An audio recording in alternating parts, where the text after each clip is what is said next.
મિત્રો, અને એક સરસ મજાની બીજી એક વાર્તા. વાત એવી છે કે એક જગ્યાએ રાજાનો સરસ મજાનો મુગટ છે એ જોઈને એક જરૂરિયાતવાળા એક મિલના મજૂર હતા. એને થયું કે આ મળી જાય તો મારી જિંદગી બેડો પાર બની જાય. અને એણે જોયું કે કંઈક એક નાડું લઈ અને જો હું અહીંથી આમ ચોરી લઉં અને અહીંથી લઈ જાઉં તો કામ થઈ જાય. તો એ ચોર છે એ મિલમાંથી એક નાડું લાવ્યો અને એને લગાવ્યું અને ધીમે ધીમે અહીંથી લેવા જેવો ખેંચવા ગયો, જોર લગાવ્યો, ત્યાં અંદરથી અવાજ આવ્યો, થમજા. ચોર ગભરાઈ ગયો.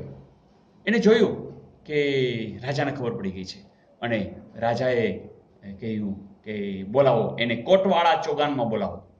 અને થરથરતા પગ સાથે, શરીર સાથે ભય વચ્ચે ઊભા છે અને રાજા ત્યાં પહોંચ્યા. રાજાએ જોયું કે એ જે ચોર છે એ ખરેખર ચોર દેખાતો નથી. કંઈક સ્થિતિ નબળી હોવાને લીધે કદાચ આવો વિચાર આવ્યો હશે. એટલે એણે કહ્યું કે એક કામ કરો, અમને 200 રૂપિયા આપી દો. સૈનિક એને 200 રૂપિયા દેવા જાય છે. કંઈ એનામાં કોઈ ફેરફાર નથી, કોઈ ભાવ નથી. રાજાએ કહ્યું આ ઓછા પડતા હશે, ચલો 250 આપી દો. પહેલા કહ્યું કે 200 આપી દો, પછી કહ્યું કે 250 આપી દો, તો પણ કંઈ ફેરફાર નથી દેખાતો. તો રાજાને થયું કે ચલો 500 આપી દો. પણ હવે એને આંખની અંદર એકદમ આંસુ દેખાઈ રહ્યા છે. એનું હૃદય છે એ દ્રવી રહ્યું છે. ત્યારે ધીમેકથી એણે પોતાના એક ખિસ્સાની અંદરથી 1003 રૂપિયા કાઢ્યા અને સૈનિકને ધરી દીધા કે રાજા, તમે કોઈ અન્યને આપી દેજો, આ પણ મેં ક્યાંકથી ચોરેલા છે, આ મારી ભૂલ છે. બીજા ખિસ્સામાં હાથ નાખ્યા, એમાંથી 1010 રૂપિયા નીકળ્યા. એ શિવજીને, એટલે જે શંકર ભગવાન હતા, એમને ધરી દીધા. તો પરિસ્થિતિ એવી થઈ કે એમને મન, આજે 2 રાજા હતા, એક આ રાજા અને એક આ રાજા કે જે ઈશ્વર છે. તો એ રાજેશ્વરને કૃતકૃત્ય થઈ અને એ વંદન કરી અને હસતા હૈયે એ વિદાય લે છે. મિત્રો, અહીંયા જે વાત છે એને થોડી વિગતવાર સમજીએ. વાર્તાને આપણે રિકોલ કરી લઈ. ચોર, એને મન થાય છે લઈ જવાનું, મિલમાંથી નાડું લઈ આવે છે, નાડાને ત્યાં લગાડી અને ખેંચવાનો પ્રયાસ કરે છે, જોર લગાવે છે, અંદરથી અવાજ પણ આવે છે કે થમજા. અને પછી રાજા જ્યારે એને કોટવાળા ચોગાનની અંદર લઈ આવે છે ત્યારે એમને 200 રૂપિયાની ઓફર કરે છે. એ હલતો નથી તો 250ની ઓફર કરે છે, પછી ડબલ કરી નાખે છે, 500ની ઓફર કરે છે. અને ત્યારે એના આંખમાં આંસુ હોય છે, એકદમ દ્રવી ઉઠે છે. અને પછી એના એક ખિસ્સામાંથી 1003 અને બીજા ખિસ્સામાંથી 1010 નીકળે છે અને એ ધરી દે છે. મિત્રો, અહીંયા આપણે થોડું ડિટેલમાં જોઈએ. જે લોકો સમજી ગયા છે સમજી જ ગયા છે કે મિલમાંથી નાડું એટલે કાંઈ નથી, તામિલનાડુ. બરાબર છે. પછી અહીંયા જોર શબ્દ છે તો તાંજોર, આ છે ને આપણે યાદ રાખશું કે તાંજોરની અંદર અહીંયા એક મંદિર છે અને એમાં પણ તમને જો ધ્યાન આપો તો અહીંયા બ દેખાય છે, બ. બરાબર, આ બ, પછી આ બૃહદ એટલે કે બૃહદેશ્વર. તો બૃહદેશ્વર. તો ફરીથી તામિલનાડુમાં તાંજોર. તો પછી આ થમજા, યસ, તાંજોરનું બીજું નામ પણ છે થંજાવુર. ફરીથી તામિલનાડુનું તાંજોર અથવા તો થંજાવુર. તો આ થંજાવુરની અંદર બૃહદેશ્વર નું મંદિર આવેલું છે. આજે આપણે જે વાત કરી છે એ બૃહદેશ્વર મંદિરની વાત કરીએ છીએ. આ બૃહદેશ્વર મંદિર બંધાવ્યું છે કોણે? તો આ રાજા એટલે કે રાજ પ્રથમ, આણે બંધાવેલું છે. આ રાજાનું નામ છે રાજ પ્રથમ. અને બીજી વસ્તુ કે આ કયા વંશના હતા? તો અહીંયા ચોર નહીં, ચૌલ વંશ. તો આપણને એ પણ ખબર પડી ગઈ કે રાજરાજ પ્રથમ છે એ ચૌલ વંશના હતા.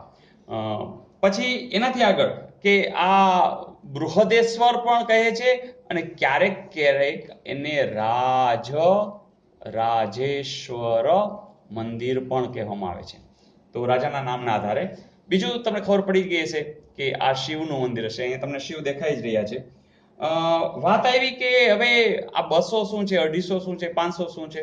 તો તમને કહી દઉં કે જે એની હાઈટ છે, ઊંચાઈ છે, એ છે 200. બરાબર છે. તો જો આ 200 છે તો આ એની પહોળાઈ, જે આમ પહોળાઈ હશે મંદિરની, તો એ થશે 250. અને જે 500 છે એ એની લંબાઈ થશે. તો અહીંથી ઠેઠ અહીં સુધીનું જે મંદિર હશે એની લંબાઈ જે છે એ 500 થશે. ફરીથી આ એની હાઈટ 200, આ પહોળાઈ 250 અને 500 મીટર જેટલી એની બધી આ ફૂટ આવશે. તો 200 ફૂટ, 250 ફૂટ અને 500 ફૂટ. તો અહીંયા આપણે ફૂટ શબ્દ લખી લઈએ, તો આ પણ યાદ રાખશું. તો એ આખી બનેલું છે કે આ મંદિર, તો એ કોટવાળા ચોગાનની અંદર બનેલું છે. બસ આટલી માહિતી મને લાગે છે બરાબર છે. ફરીથી જોઈ લઈએ કે બૃહદેશ્વર મંદિરની વાત છે. આવ્યું છે ક્યાં? તો તમિલનાડુ રાજ્યની અંદર. કઈ જગ્યાએ? તો કે તાંજોરની અંદર. તાંજોરનું બીજું નામ છે થંજાવુર. મંદિરનું નામ છે બૃહદેશ્વરનું મંદિર. બનાવ્યું છે કોણે? તો કે ચૌલ વંશ, એના રાજરાજ પ્રથમે. ક્યારેક ક્યારેક એ જ મંદિરનું નામ રાજરાજેશ્વર મંદિર પણ કહેવામાં આવે છે. અહીંયા જે એની ઊંચાઈ છે એ 200 ફૂટ છે, એની જે પહોળાઈ છે એ 250 ફૂટ છે, એની જે લંબાઈ છે એ 500 ફૂટ છે. ફરીથી આ જે મંદિર જે બન્યું છે એ એની શૈલી કેવી છે? તો તરત તમને હવે યાદ આવી જશે કે દ્રવિડ શૈલીની છે. આ દ્રવિડ શૈલીનું મંદિર બન્યું છે. હવે તમે કહો સર આ તો 1003 ને 1010 નું આપણે શું કરવું? તો ચોક્કસ એનું પણ આપણું છે જ કે જે આ બન્યું એ કયા સમયગાળાની અંદર? તો ઈસવીસન 1003 થી ઈસવીસન 1010 ના કાળની અંદર બનેલું છે. મિત્રો, તો વાત આટલી છે કે મહત્વનું શું છે? તો એમનું જે ભવ્ય શિખર છે એ એકદમ જે આકર્ષક છે. એ બીજું કે બૃહદ એટલે પહોળું, વિશાળ. તો બીજી એક એની મહત્વની વાત છે કે એનું વિશાળ કદ છે, મંદિરનું વિશાળ કદ છે, અને એકબીજા સાથેની સંવાદિતતા છે. તો આ એનું કલાત્મક પાસું છે અને એ આપણે બરાબર યાદ રાખશું. તો ફરીથી દક્ષિણ ભારતની જ્યારે વાત કરતા હોય ત્યારે, દક્ષિણ ભારત એટલે તામિલનાડુ. તો દક્ષિણ ભારતની જ્યારે આપણે વાત કરતા હશું ત્યારે આ તામિલનાડુનું તાંજોરમાં આવેલું, થંજાવુરની અંદર આવેલું બૃહદેશ્વરનું મંદિર, જેનું બીજું નામ રાજરાજેશ્વર મંદિર, કે જે કોટવાળા ચોગાનની અંદર બનેલું છે. રાજરાજા પ્રથમ કે જે ચૌલ વંશના છે એણે બનાવ્યું છે અને દ્રવિડ શૈલીની અંદર બનેલું છે.